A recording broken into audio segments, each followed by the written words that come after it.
second hole shot. Have a look at Gibbs trying to go around the outside. He is on a mission right now. Oh, look at this, Beaton. Escaped the carnage. A battle of survival here in this first moto, and he has come out on top.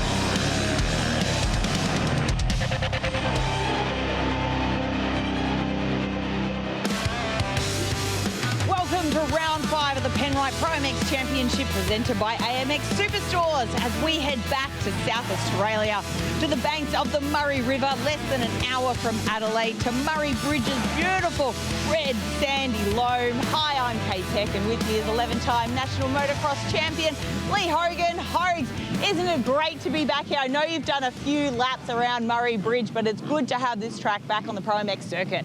Yeah, absolutely, it sure is. I got to spin a couple of laps yesterday for the Michelin track preview. Had an absolute ball out there. But other than being 0 degrees this morning and all the windows being frozen up on the rental car, it's been a fantastic time so far. And I've got to say, one of the best prep tracks I've ever come across. We're in for one heck of a day. Now, in MX1, just 1 point separates Kyle Webster and Jed Beaton. It's been a pretty crazy game of cat and mouse all season long.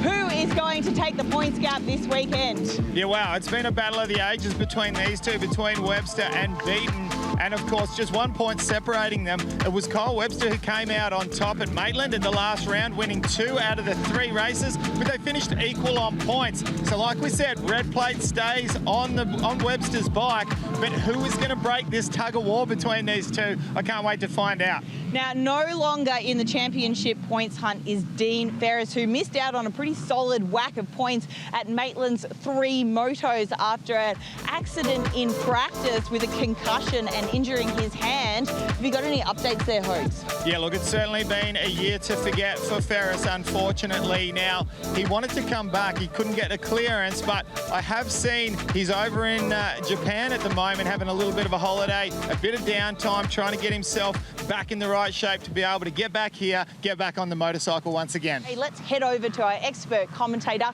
Danny Ham. This year has certainly been pretty impressive. The championship battle between these two particular riders, only 1 point separating them. It has been exceptional to watch, and landing again the first blow at this particular round, Jed Beaton. Mate, that must have been a pretty exceptional lap to get the lap time that you did in the whole, the shootout that we saw earlier on. Yeah, I've felt a little bit better than the first session this morning, so it's good that we get to go out there for a second time. And yeah, really gelled with the track that time and just tried to get the fast lap in, so yeah, it felt good. Now, you said that you didn't think it was overly clean lap. It seems like that could be the big key today. The mistakes that we're seeing out of a lot of the riders, the track looks to be relatively difficult. Yeah, I mean, it's quite deep, so yeah, a lot of soft spots and everything like that, so I think probably everyone was making a few little mistakes here and there, so yeah, it's all about keeping it clean and every lap just being consistent, and yeah, we'll see what we can bring home. Good luck today, mate. This certainly is not over in this championship between these two boys. Luke Clout, Maitland was okay for you, P3 in Superpole. Tell us what you've been working on in between the rounds. Just a lot of suspension, just trying to get myself comfortable. New bike for me, new team, so we're working hard and it's paying off. What do you think is possible today? I need to get a good start and I believe I can run up there and I want to be on the box. So. Okay, fantastic. Good luck, Luke Clout. I'd like to head on over to the Michelin track preview with Danny Ham and Lee Hogan. We are at the business end of this championship, round number 5 here at Murray Bridge, and we are presented with a spectacular track for this week's Michelin track preview. I've got the boots on, the normal boots. Lee Hogan has got the Fox gear on. Lee, are you excited about getting out here? Oh, I'm so excited. You only need to have a look at this place to see how it's prepared, to understand how excited I am. I saw how much fun you had at Maitland at the last round, and I thought, I can't let Hammy get away with all of this enjoyment. It's my turn. I'm going to have a ball. Well, what better way of checking out this track than on board? Lee, let's go.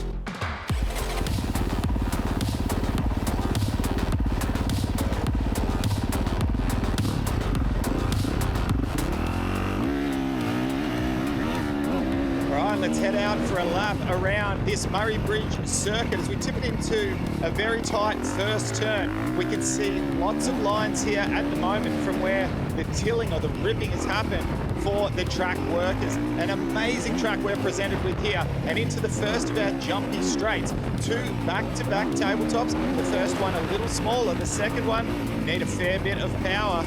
I've headed for the safety of the outside berm here, a little bit soft on the inside. As we can see, a split section here, heading for the outside. Once again, the safety, the inside, it's a little bit soft there, and this is a big booter, the biggest jump that we've got on the Murray Bridge circuit, a triple step down, getting up towards 30 meters in distance. I elect for the inside line here in the split section, and once again, lots of jumps here, back to back, up and over a roller, and a nice step up here as we make our way towards the back part of the circuit, where you'll see in a second, things open up, exceptionally high speed. Have a look at the speed, tipping it into this massive booter, almost landing down the flat as we work our way towards the furthest part of the circuit. The mud flicking up the back of the bike there, great shot. Now we head towards the trickiest part of the track here, and you'll see these massive rollers. A lot of people have had problems and thrown their bike end for end down the Murray Bridge circuit on this particular part of the track. We once again tip it in another split section, railing the outside where you can jump a little double. It tends to carry a lot of speed into this left-handed turn. Once again, it starts to tighten up ever so slightly here. As the laps start to wind down, the riders get more and more out on the track. These inside ruts are going to start to form, and I tell you what, we're going to have a lot of line selections out here on the track. We're starting to get a little bit closer now towards completing a lap. I avoid that far inside jump. It's really quite steep, and it sends us now into a nice little picturesque step up there. Make a right-hander and across the start straight, and that completes one lap here at Murray Bridge. Now, Lee, I know you would not let me get away with it. The little tip over in Maitland last year. I'm not letting you get away with it. Over jump, first lap, but the track, it looks sensational. Yes, tried to send the triple on the first lap without doing 2-1. Slight little over jump, but the bike soaked her up, no worries at all. Wow, what a track, Danny. This is a track that you would like to be geared up and out there, I promise you. It's ripped, it's watered, it's absolute perfection out there. Big jumps, crowd's gonna have an absolute amazing time. Well, we've had our fun out on the track. Let's get this racing underway, and that is this week's Michelin track preview. As we have our Thor MX1 lineup ease their way up to the starting gates. We're only moments away from the drop of the gate here for their first moto of the day. 25 minutes plus the lap will be the duration. And once again, as per usual, Jed Beaton and Kyle Webster have proved to be our fastest going head-to-head in qualifying and pole shootout. Let's take a look at the Thor lineup for MX1 Moto1. Jed Beaton, Kyle Webster, Luke Clout, Matt Moss, and Brett Metcalfe. Crawford was back there in 6th. Van Berkel back there in 7th. Waters, Gibbs, and Zachary Watson into the top 10 again. Rogers, Evans, Ognesis, Seager Ward there, the South Australian local in 14th there. Liam Jackson, Luke Zielinski, the list goes on. There is a good field here. And I'll tell you what, Lee, this track is really coming around to being suited to the smartest rider out there. We've seen it all morning. There's a lot of mistakes being made, and I feel, especially on these opening laps of this particular race, if you start to make those mistakes and tighten up just that little bit, you could easily fall back a long way in this field. Well, I tell you what, it is still freezing cold outside. All the riders keeping their jackets on till the very last minute. I think I saw you there with your ProMX jacket for the first time, doing a little bit of hosting down there on the starting line, looking nice and snug there, Hammy. It was not coming off, I can promise you that. I said they tried to, and it's like, nope, not happening. It's too cold. And that's got to play into where these riders have got to go out there relatively cold. Yes, they've done one sighting lap, but it is something that certainly plays on your mind until you get 2 or 3 laps in. It is some cold conditions down there. 15-second board is up, Lee. Your pick for the start in this one. I'm going to go out on a limb here and go for Kyle Webster. Oh, geez, you really just like to live on the edge, don't you? Yeah, I like well, I'm going to go with Beaton. I think he has got the confidence at the moment. I think he is ready to bring the fight to this championship as the gates go down. Let's see who can get there first. Webster is up the inside. My pick is back a little bit further. But Webster, once again, has put himself into the prime position on the opening lap. Moss there in second place. Yeah, great start from the Gas rider there, Matt Moss, who hasn't done basically any outdoors this year. He just slots himself in here and given a little bit of a nudge. Great start from the number 102 machine. But yeah, that's correct, Danny. I went a little bit of a safe bet with the start for Boost Mobile Honda rider Kyle Webster with another hole shot. Just going through the shot there was our championship contender of Beaton. He sits back there in 11th place as we look at the WP suspension. Hole shot award, of course, going to the Honda rider of Kyle Webster as he starts to move forward. Oh, Beaton and Evans almost coming together just there. Two lines into one. So that was a close, scary moment for both of these riders. Crawford sits there in front of these two as well. Novak there on the 450 on the number 70 machine. A great start for Novak there. And Lars Van Berkel, one of our overseas riders, number 9 on that Honda machine. If you're wondering who he is, great to have him out here doing our domestic series in Australia. Brett Metcalfe, the local hero, who I believe this will be his last. Wow, what a scrub there from Jed Beaton. Stayed exceptionally low. Around the outside is Beaton there behind Waters. Metcalfe has got himself up in front of Moss, so he sits there in third place now. But this is a track, I think, that's going to work well with the old mines. There's a lot to think about out there, different lines. It's starting to get pretty tricky as well with all the bumps that have been formed up. A few of these bumps very blind as well. And I think these older mines might come into the game quite a bit as this race progresses. So Beaton's made his way up now to 6th place there. And Matt Moss having a great little battle there with with Kurt Gibbs on the number 5 machine. So at the head of the pack though, a 4-second gap for Kyle Webster back to Luke Clout. Great start there for the Empire Kawasaki rider back in 2nd place. Clout looked strong this morning. From the moment he was out on the track, he looked very strong and certainly sits himself into the perfect position at the moment. Beaton has a lot of work ahead of him. A little bit loose after that finish line coming into that turn. They've done a little bit of work on the track since we had our lunch break.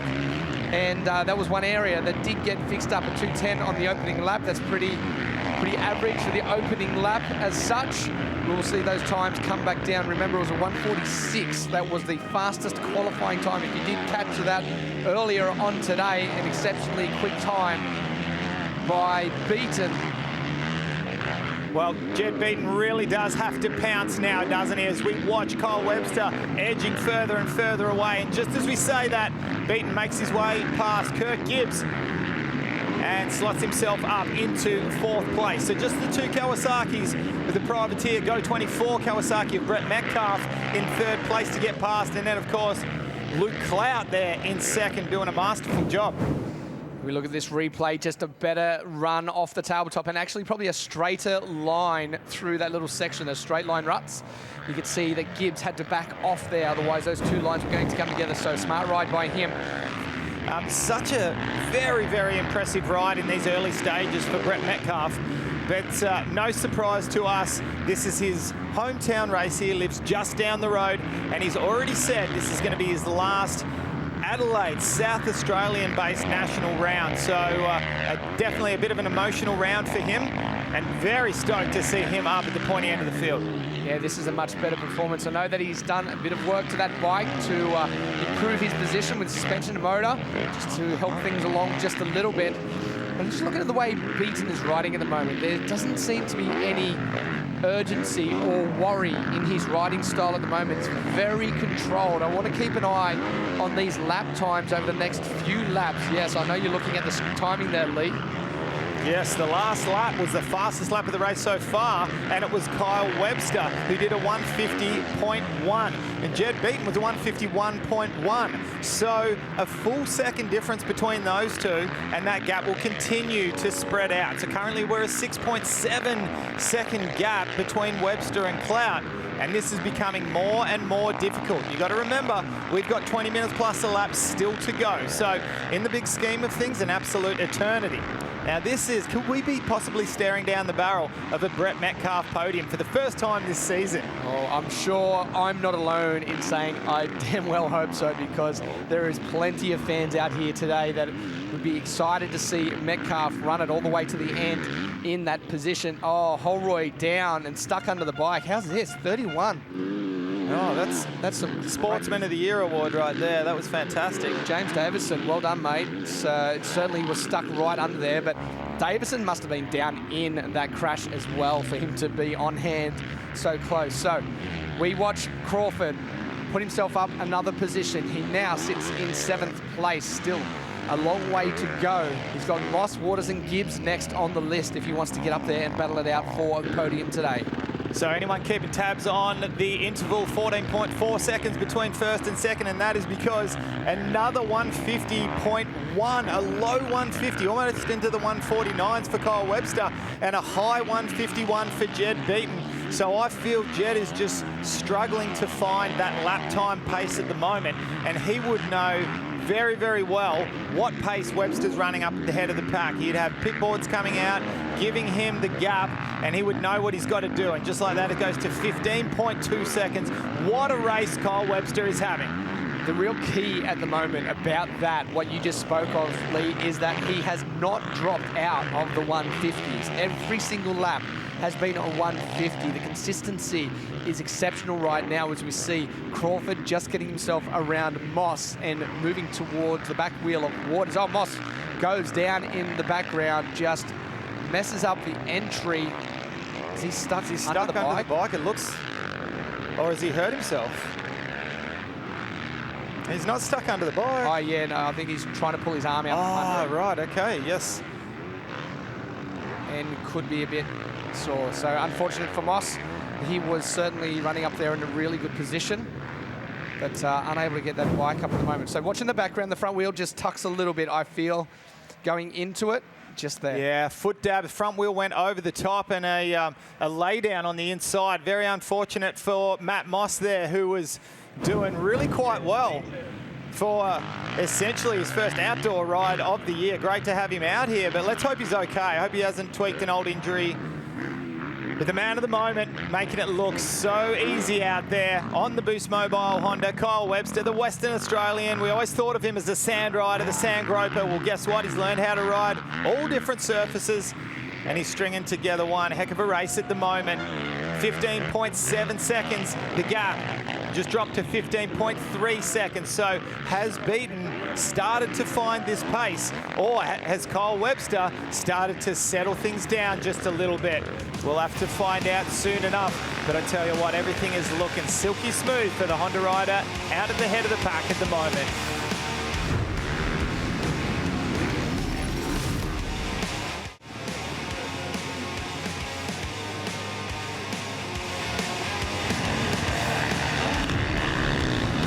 Lap times the last time around for the first and second place riders at 151.6. So certainly Beaton hasn't been able to improve. Webster has brought back the pace. I would say it was just getting involved with some lap riders that slowed him down a little bit. This guy here, though, certainly doesn't look like he is losing any speed. He is about to cross the line, and we'll get a glimpse as to what kind of speed he has. Crosses over to 152, fastest on track at moment. That's a clear, oh, sorry, second fastest, my apologies. Third. But, all right, third. Oh, it's a day for me, mate. It's really one of those days. Can we see this guy, though, keep the pressure on? Remember, previous rounds, Lee, he has been a light year in front, and Webster has just been there chipping away at it. Do we see that opportunity where Webster may make a mistake like we've seen out of Beaton over the last couple of rounds, and then switch it around? Beaton finally comes away with that win. Yeah, well, I think that's the point at the moment, is who's the one that's going to break first, right? Neither rider has had any major altercations so far, and hence why. Oh, that was a close one off the side of the track. Comes back on, didn't gain any time. All happy with that, no problem whatsoever. But that was a mistake there. It's going to cost him a little bit of time, and I'm sure it would have elevated that heart rate ever so slightly. Now, for our viewers at home that have only just started watching at the start of this race, we've had half a day of racing already where we actually got to do the live stream. Now, we have seen how many moments when people have done that on that exact part of the track, Danny, and it's getting better and better all the time. It's getting grippier, but the start of the day, we saw so many near crashes on that exact part of the track. I was able to have a chat with him over the weekend, and yeah, Metcalfe has done some work to that bike. They've got himself a little more power. I think they've done some more work with suspension. He looks comfortable with what he's doing at the moment. Nice and smooth through that run, standing up a long way. It's only 1 minute 45. I don't know, there's going to be 2 more laps in this. Well, he's just stretched out that gap ever so slightly now over Kirk Gibbs. And speaking of stretching the gap out a little bit, it's gone from 11.5 to 13.8 seconds from Webster back to Beaton. So we really have gone into the maintenance phase of the race for Kyle Webster. Gibbs has no goggles. Right. So he has been eating a lot of roost in this race. You can see it right there. It is a difficult situation to be in, especially on this high-speed track we are on at the moment. This could be the motivation. Oh, how was Gibbs? How did he save that? Well, that's going to seem like a very rude pass to Brett Metcalfe, but that was not on purpose. That was cross-rutted and had no choice but to swing off the throttle and lean in on Metcalfe. Sorry, that was completely out of control. Yes. But got the pass, mate. Okay, so watch. He doesn't quite get the balance and the lineup right in this rut and starts to lose the front wheel very early and somehow manages it. And then off the jump, that was just an in-swinger kick.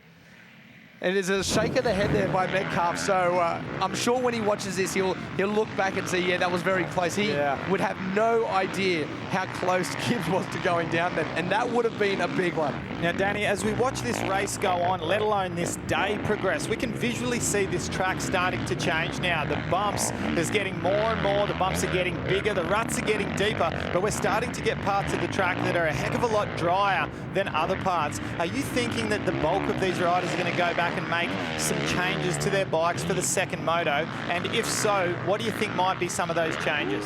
I think speeding up some rebound, having that bike moving a little bit more underneath them with the suspension, getting a little bit more active. We're seeing a lot of square edge bumps starting to show their face. And when you set up a bike for a soft circuit, it's generally a lot firmer and a lot slower on the rebound. That doesn't like when you get these sharp square edge bumps. So maybe some changes like that will certainly make these riders feel a bit more comfortable under acceleration, under the brakes as they go into the second moto. And it's certainly, by the time these guys get out, going to be a lot drier as well. Now, the charge we thought that we'd see from Nathan Crawford, he was 6 seconds back from the battle between Gibbs and Metcalfe, and he's 8.9 seconds now. So he's just dropped a little bit further back. I'm wondering, do you think he may have expended just a little bit too much energy in that really hard charge he did at the start of the race? Quite possibly. It's one of those things where if you can't rebound and create another fight back, then you might as well just save that energy for the second moto. It's a long day when you've got a track like this. It can really be mentally draining trying to pick up all of these lines. So maybe just saving a little bit for moto number 2.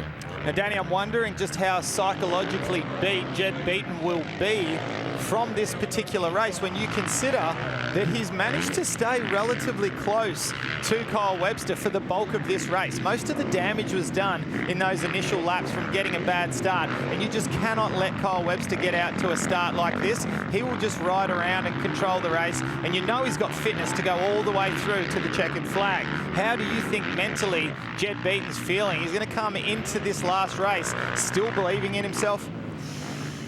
This is a tough one, Lee. At some point in the championship, you've got to start thinking it's got to be not a defeat. Defeated is the wrong word, completely the wrong word, but you've got to start questioning, you know, everything you do right. Beaton always comes out, he sets the fastest lap time in qualifying, he sets the fastest lap time in the pole shootout, but somehow Webster always finds himself in the right position when the checkered flag lands, whether it's from a mistake or just a bit of luck or what it is, he always finds himself. It's got to play on your mind at some point. I'm not saying it's going to now, but at some point that is going to come into it. Well, let's not forget Kyle Webster came into today with a 1-point lead and carrying that red number plate being the championship points leader. Add 3 to that with this win right here. Will make it a 4-point championship lead. Take your bow. Kyle Webster, Boost Mobile Honda rider, riding for HRC, takes the win here in the first of the Thor MX1 Moto1. Still another race to go for Jed Beaton to try to rebound, to try to make up those points. Let's take a look at the results. Thor MX1 Moto1, Kyle Webster with the win. Ended up being a 9.5-second gap over Jed Beaton in second place. Kirk Gibbs from Brett Metcalfe and Nathan Crawford, top 5. Waters back there, Vern Burkle back there in 7th, Evans, Watson, and Levi Rogers after that little off-track excursion still manages to hold down 10. Larson, Darridge, Ward, Novak, Ognesis, our top 15, and the list of riders goes on. Everyone inside of that top 20, fantastic job. It's a tough day out there here at Murray Bridge, no doubt, and these track conditions are only going to get worse. But let's head down to Kate, who is with our winner. Carl Webster on the Boost Mobile Honda. Congratulations on that dominant win, a whole shot. You just ran away with it. Talk us through your moto, because there are a lot of people out there making mistakes. Yeah, just felt like I had to get those first few laps really clean and try and get myself a little gap, a bit of breathing room to look for some other lines. But yeah, once we caught up to the lappers and stuff, it got pretty busy. So I was fortunate to have a bit of a gap and ride some clean laps. Well, you did that very well. We've still got one more moto to go. Are there going to be bike changes in between? No, I don't think so. It seemed to work really well then, so I can't see the track changing too much. So I think we'll run with what we've got. The boys have got it working unreal. Excellent. We'll see you out there. Thank you. Right, it's time now to catch up and have a quick chat with Brett Metcalfe on the Go 24 Kawasaki machine. And of course, Danny Ham caught up with him.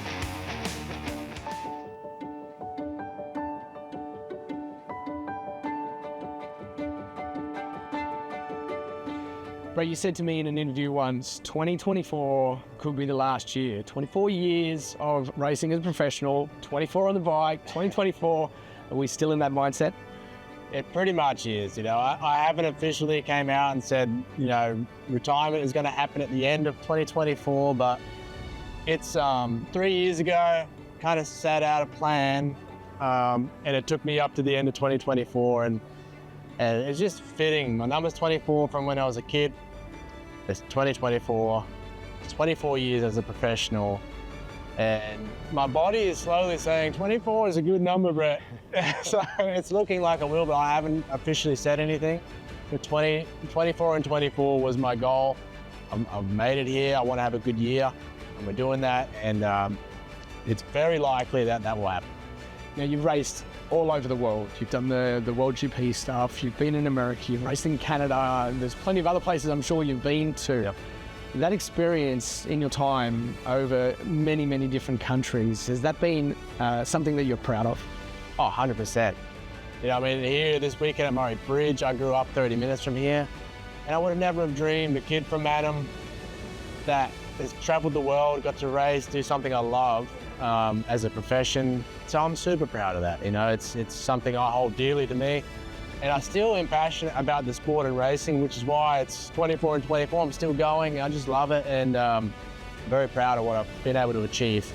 Off the back of Gilman, we saw that she said on the start line that this could be the last year, and then someone made up a meme, and they put a lot of race footage up and reminded everyone how much you've done. You've had so many good results in America, a lot of podiums. What's one race that stands out for you? It's funny. I've had over 30 podiums in AMA, motocross and supercross. Did the GPs, all that stuff, but the one race that stands out, which is quite painful to me in my heart still, is Southwick when I ran out of fuel.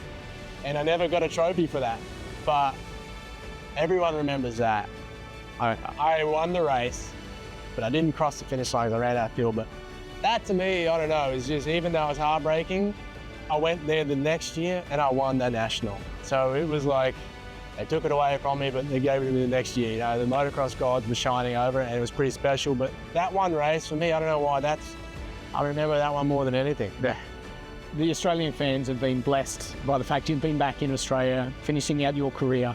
2024, it's been a bit of a tough one for you, but you're still enjoying the racing. Where do you see life after racing? After we finish this chapter that we've seen right now? 100%. I'm enjoying this year. You know, it's results aren't quite where I want to be, but we're getting closer. But ultimately, I just love the sport. I love being a part of it. I always dreamed as a kid, you know, when I left to Europe and America to come back here and retire in Australia. So I'm living out my dream. It's amazing. But after this, you know, I want to continue the Go 2014, getting outdoors, go around promoting that, and just being an ambassador for the sport, promote healthy living, and just continue on in life, but through this sport. Murray Bridge, local round for you. I'm sure there's going to be a special one for you. It's gonna be big. I got a lot of friends, a lot of family coming, and so that's gonna be cool. And it's always special to race in front of my two boys. It's been a long time racing this circuit, you know, so it's pretty cool to be coming back here this year and getting to do it again. Brad, thank you so much for taking the time. Good luck this weekend. We can't wait to see you out there. Thanks, Daddy. Yeah, thanks. We've got one more race to do. The Thor MX1 Moto number 2 lineup is this. Beaten, of course, number 14, Webster Clout, who is okay after that, but certainly a bit sore. Moss, I'm not sure about him, but Metcalfe, Crawford, Van Berkel, Waters, Gibbs, and Zachary Watson. Levi Rogers, Joel Evans, Bryson Nisa Sigurd, and Liam Jackson. Cannot wait to get this race underway. The track is at its toughest. It's usually about this time of the day, the final 450 Moto MX1, where the sun is in that precarious part of the sky. But I don't think we're going to have too much of that drama at the moment. Seems like we've got just the right amount of cloud in the sky to avoid too much of that. I think we've got perfect conditions here. The track is at its best. Not so much for you and me, but for these riders down on the starting line, it is at its best. And for the spectators, of course, can't wait to see who's going to come out on top. There's a very serious vibe down on the start line at the moment. There wasn't too much joking around or talking amongst the riders. Everyone is pretty serious as we lead into this. The final moto of the day, 15-second board is up, MX1.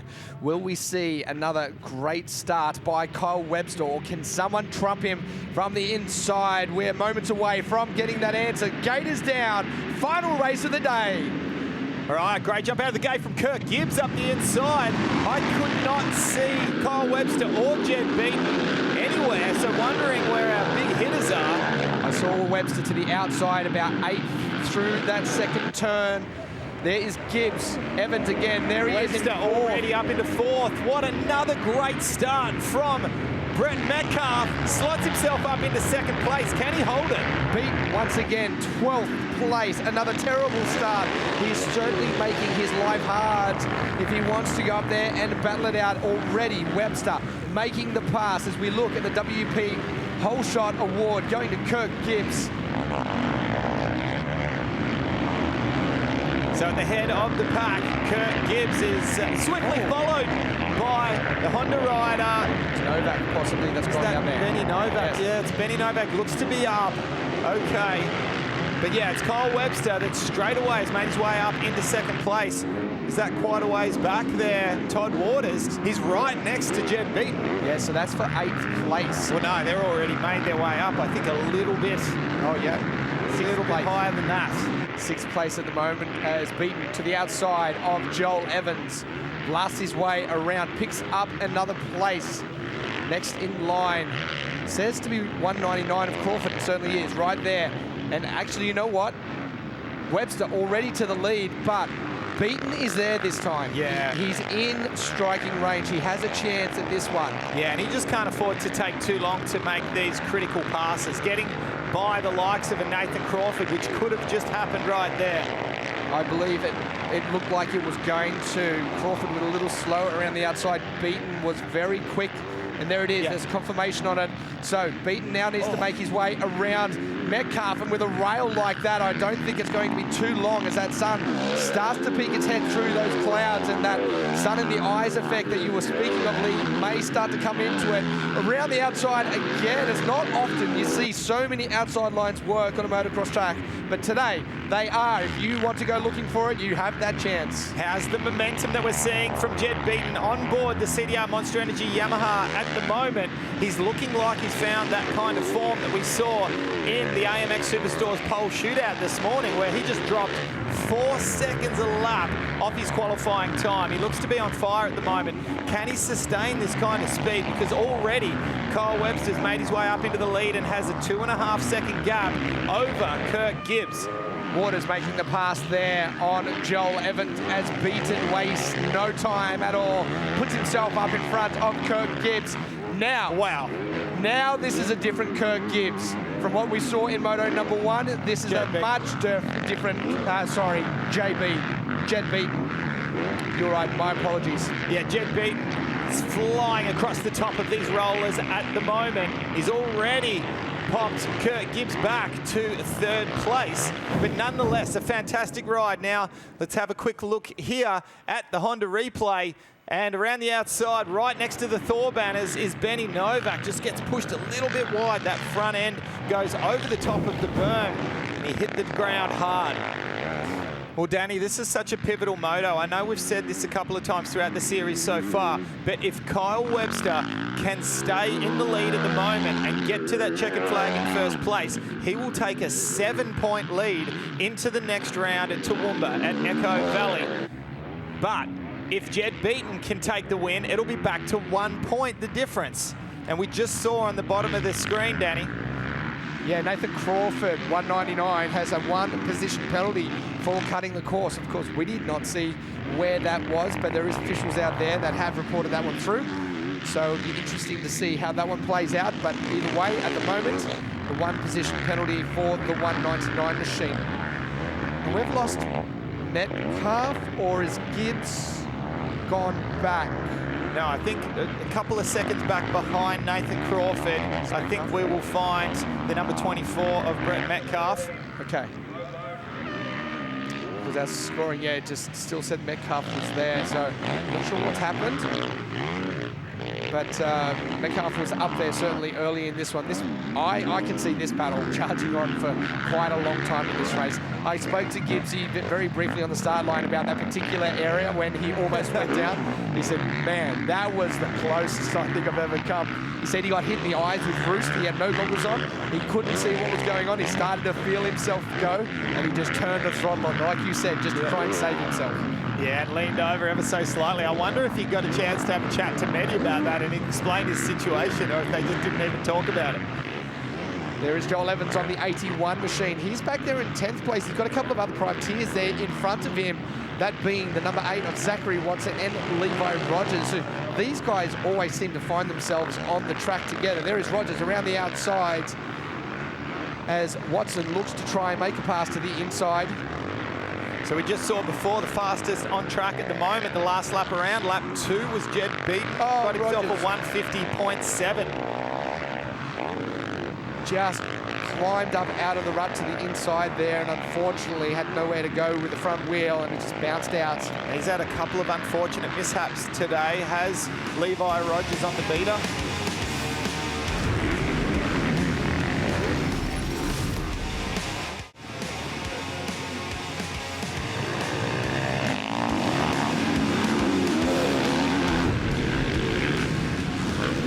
Crawford to the inside, looking very desperate there to try and make that pass. He's got a good run, scrubs it better off that tabletop.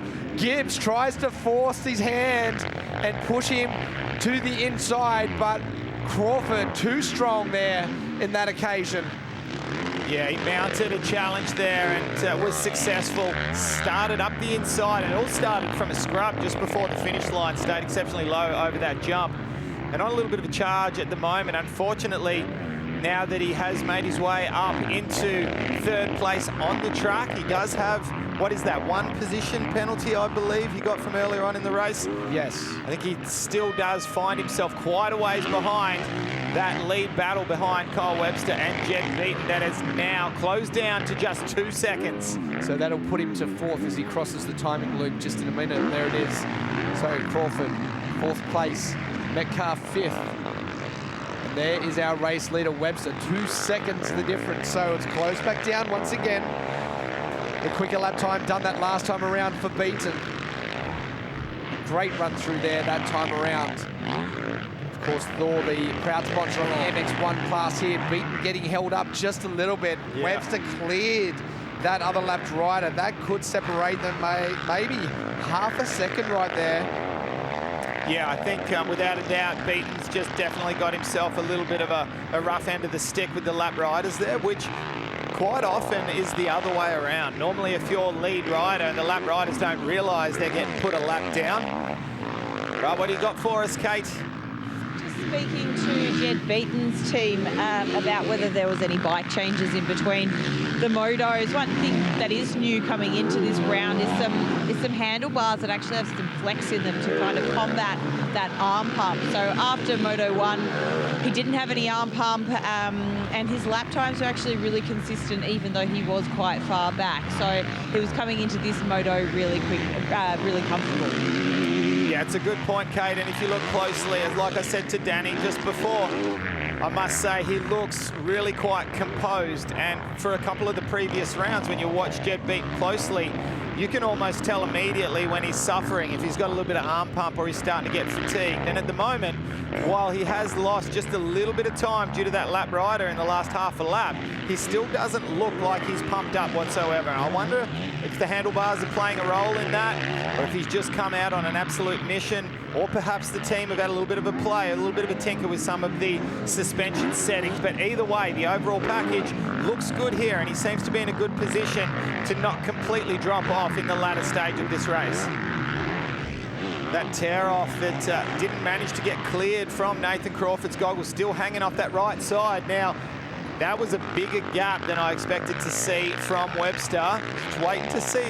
Now, have we lost Beaton? I don't want to give any heart palpitations to any of the Beaton crew or the Yamaha crew, but if we haven't, he has certainly dropped back ever so slightly. And I guess if that's the case, the 3.2 seconds makes sense, but I couldn't see him coming into the background there. That'll be the wide shot here. Oh, there we go. He's right there still. So I think it's just a case of these lap riders bringing down back to 2.4 over the last split. I think that's the case. He just keeps getting caught up with these lappers and then having to close it down again. But we're at 4 minutes to go. He needs to make this happen now if there's any chance of battling it out to the checkered flag for the win in this moto. Yeah, everything's looking nice and smooth now. And if anything, I think he looks a bit smoother than when we got to see him through the mid part of the race. Quick little off-track excursion, slowed right down there. Whoa, and that our number 38 rider's made a couple of big boo-boos and sent Kyle off the side of the track. But anyway, he doesn't have a bad bone in his body, does Kyle Webster, so he would have just gone, oh, darn. You see the way the back end, he's done it a couple of times going into that corner, that back end, stepping out sideways, almost like a supermoto, sliding it into the corner, just caused from the bumps. That there has got to tighten you up at the end of the race, knowing that you're almost there. Yeah, a little bit of a swap side to side, gripping exceptionally tight with those legs. I think for Kyle, it won't slow him down. I think it'll just be a case of, all right, let's just, you know, switch on that focus one extra notch and ride it into the checkered flag. We just hit 0 on the time clock. So the next time Kyle Webster comes through, he will receive the last lap to go board. And I believe the only real obstacles at the moment are the remaining lap riders that he has to get his way past. 4.3 seconds the gap back to Jed Beaton. Like dancing around underneath the 96. Those 49, we just mentioned him moments ago. Cody alone. Yep, so unfortunately for him, he was having a good little battle there. He was up there near 12th place when he went down, so unfortunate for him. But nearly got that race out of the way before the checkered flag came out. But it is Webster, it still holds down 6.4 seconds lead now. Is that it? Yeah, I believe Jed Beaton has given up the ghost. He is just riding this in now for second place points. And if anything, hoping for some kind of a mishap.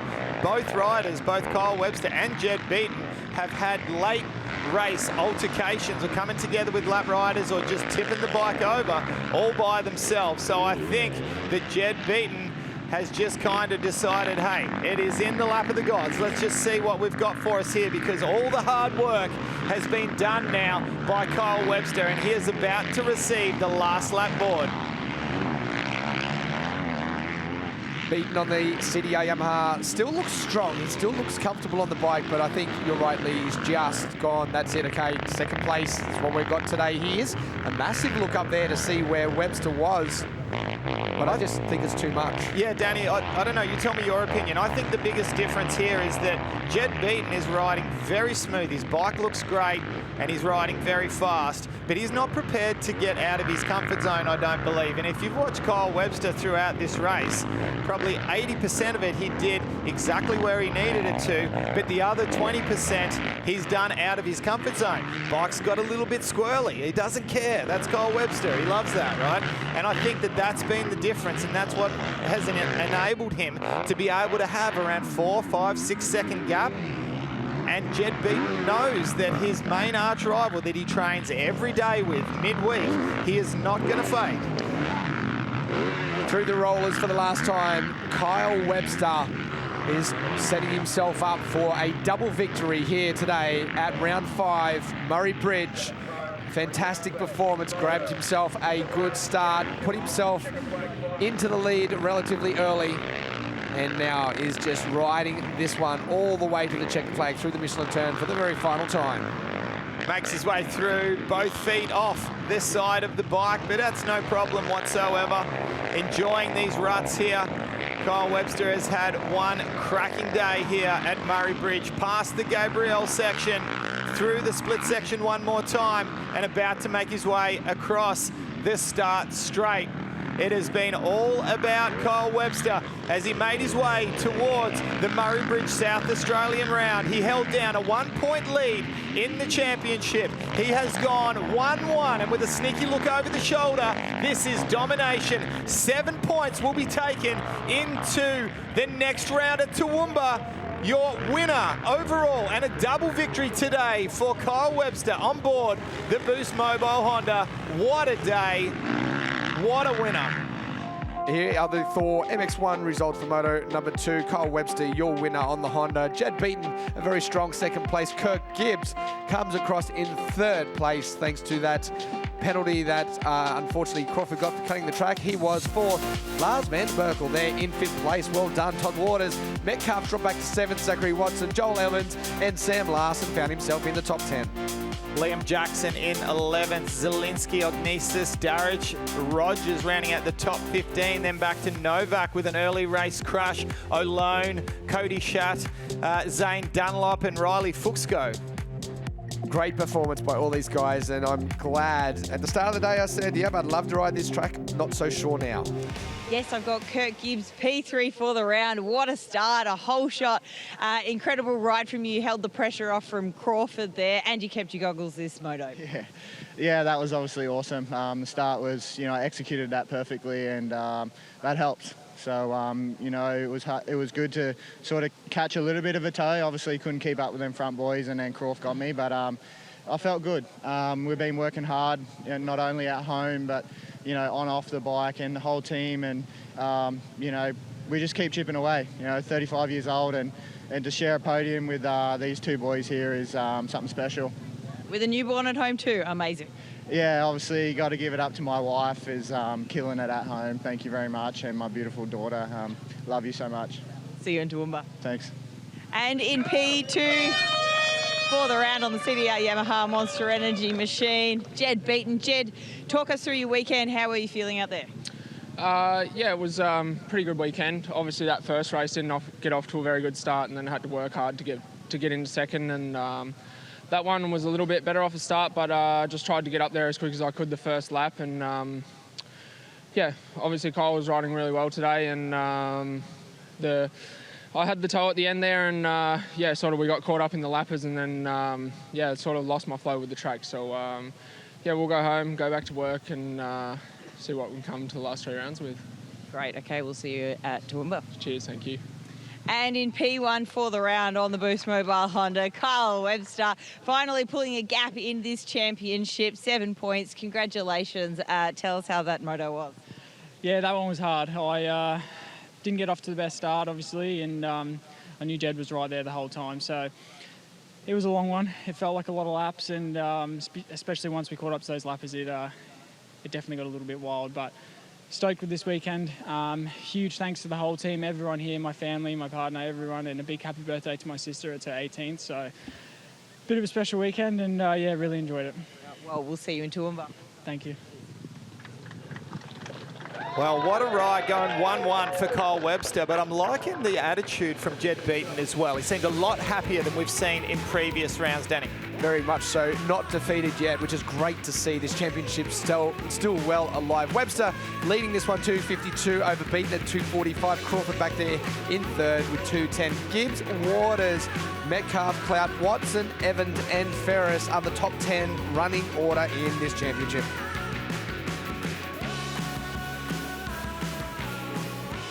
All three podium place getters here did such a fantastic job as they received their awards. Of course, Kyle Webster, first place. Second place to Jed Beaton, Kirk Gibbs there. What a fantastic job. You're almost a veteran. You're going to call him the vet. He's just doing it for the older boys. Can hold his head exceptionally high, Danny. Yeah, great performance by all of these riders. And as we said, this championship certainly still alive between these two at the front. These guys behind them, they just need to find that little bit more intensity, I think, and if they can run with them, they'll certainly put on an amazing show going into these final 3 rounds. Kyle, you've got to work on the champagne spraying skills. You took too long to get the cork out. Great job to these 3 riders. Looking forward to seeing how everything is going to play out once we head to Queensland in the tail end of the series and the tracks start to get a little bit more hard-packed. Well, ladies and gentlemen, make sure you write into your calendars July 21st as we head next to the steep hills of the Echo Valley Motocross track in Toowoomba for round 6 of the Penrite Oils ProMX Championships, brought to you by AMX Superstores. And while you're at it, be sure to lock in July the 12th to the 14th as we head to Morgan Park Raceway in Queensland for round 4 of the My Bike Australian Superbike Championships, brought to you by Moto1 Oils. All right, well, thank you so much for joining us here at Murray Bridge for round 5 of the Penrite Oils ProMX Championships, brought to you by AMX Superstores.